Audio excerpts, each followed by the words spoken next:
इससे भी कोई खतरनाक कोई घातक प्रहार किया जाना चाहिए। पाकिस्तानियों, आपने जो आतंकियों की फैक्ट्री है जो तैयार की हुई है ना, अब इन आतंकियों की फैक्ट्री को खत्म करने का समय आ चुका है। कितनी देर तक ये टारगेट किलिंगें चलेंगी? ये पाकिस्तान की मंशा है। पाकिस्तान की ये जो मंशा है पूरे इस्लाम को दागदार करने की, इस मंशा के खिलाफ हम हैं। अमन के साथ आतंकवाद की खिलाफत करें, ना कि इस्लाम की खिलाफत करें। अगर पाकिस्तान की तरफ से कोई हमारे ऊपर कोई हमला किया जाता है तो क्या हम सारे हिंदू ही थोड़ी ना लड़ेंगे? अरे मुस्लिम भी लड़ेंगे, सिख भी लड़ेंगे, ईसाई भी लड़ेंगे, बौद्ध भी लड़ेंगे, जैन भी लड़ेंगे। इस सीमा पार जो तैयार हो रही है उन फैक्ट्रियों को कैसे नेस्तु नाबूद किया जाना चाहिए, ध्वस्त किया जाना चाहिए। कोई भी एक आतंकी जन्म ना ले पाए, ऐसी प्लानिंग के साथ भारत को अब कहीं ना कहीं कदम उठाना चाहिए। वो टूटी अब हमारे हाथ में है। सिंध समझौता कैंसिल करने का यही मतलब है कि टूटी हमारे हाथ में है।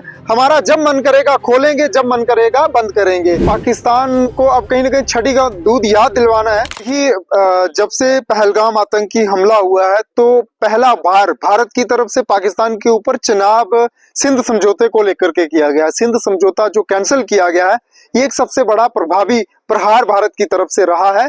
और पाकिस्तान को अब कहीं ना कहीं छठी का दूध याद दिलवाना है। तो कहीं ना कहीं भारत सरकार को ये जैसे निर्णय लिए हैं, इन निर्णयों से कुछ नहीं बनने वाला है। मैं चाहता हूं कि इससे भी कोई खतरनाक कोई घातक प्रहार किया जाना चाहिए, जिससे पाकिस्तान के उन आतंकियों की रूह कांपे। वो पाकिस्तानी जो फैक्ट्री है पाकिस्तान के यानी कि सीमा पार जो तैयार हो रही है, उन फैक्ट्रियों को कैसे नेस्तु नाबूद किया जाना चाहिए, ध्वस्त किया जाना चाहिए, ताकि दोबारा कोई भी एक आतंकी जन्म ना ले पाए।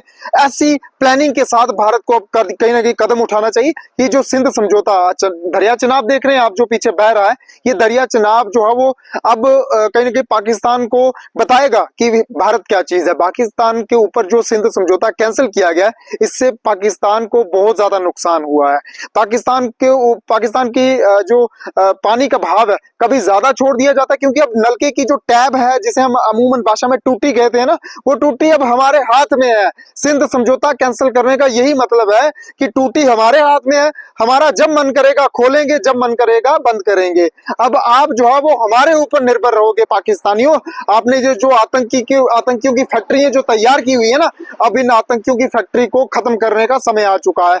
बाहरी मुल्क भी हमारा साथ दे रहे हैं। बाहरी मुल्क भी चाहते हैं कि आतंकवाद खत्म हो, निहत्थे लोगों की हत्याएं बंद हो।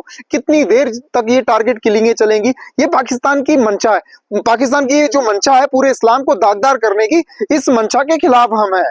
ये सारे के सारे इस्लामिक लोग आतंकवादी नहीं है। और मैं पूरे देश के लोगों को भी ये कहना चाहता हूं कि अमन के साथ आतंकवाद की खिलाफत करें, ना कि इस्लाम की खिलाफत करें। सभी लोग जो है वो आपस में मिल करके हम लोगों को पाकिस्तान के साथ लड़ना है। अगर पाकिस्तान की तरफ से कोई हमारे ऊपर कोई हमला किया जाता है तो क्या हम सारे हिंदू ही थोड़ी ना लड़ेंगे? अरे मुस्लिम भी लड़ेंगे, सिख भी लड़ेंगे, ईसाई भी लड़ेंगे, बौद्ध भी लड़ेंगे, जैन भी लड़ेंगे।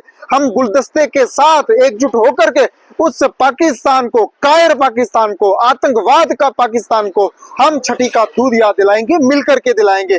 हम हिंदू ही थोड़ी ना पाकिस्तान के ऊपर प्रहार करेंगे, हम सब मिलकर के प्रहार करेंगे जो आतंकवाद के खिलाफ।